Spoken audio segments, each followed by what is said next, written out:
காலிலே போட்ட மிஞ்சிதான் காதுல பேசுதே. கழுத்துல போட்ட தாலிதான் காவியம் பாடுதே. நெத்தி சுட்டியாடும் உச்சந்தலையில் பொட்டு வச்சதாறு நான் தானே.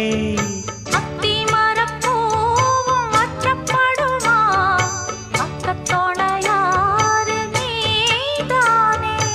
ஆசை பேச்சில் பாதி மூச்சில் லேசாதேகம் சூடேற